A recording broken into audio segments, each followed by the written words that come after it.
Pemerintah Kabupaten Pidi bersama UNHCR dan IOM membahas lebih lanjut tentang penanganan imigran Rohingya yang terdampar di Kabupaten Pidi sejak 26 Desember 2022 lalu. Salah satu pembahasannya mengenai pendidikan anak-anak pengungsi Rohingya yang masih berusia di bawah 9 tahun.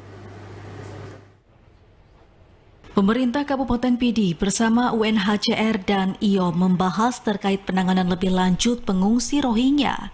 Selain membahas tentang tempat tinggal dan kebutuhan para imigran Rohingya ini, pemerintah Kabupaten Pidi bersama lembaga internasional juga membahas tindak lanjut terkait kebutuhan pendidikan terhadap anak-anak imigran itu, di mana para anak-anak tersebut masih berusia di bawah 9 tahun, sehingga menjadi prihatin pemerintah Kabupaten Pidi beserta lembaga internasional akan pendidikan agama dan pendidikan non-formal lainnya.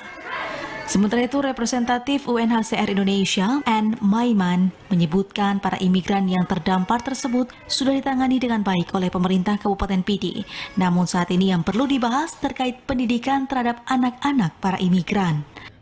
YKMI, ARSA, JRS, in order to make sure that the refugees' basic needs are met. So, for example, what UNHCR have done is that we have provided food and drinkable water, and we have also, currently we are completing the registration of all the Rohingya refugees to determine their identity and to make sure that we have all the relevant data. Hingga saat ini belum ada keputusan kapan pengungsi Rohingya yang berada di Pidi akan dipindahkan. Dari Pidi, Hasbi, TVRI Aceh melaporkan.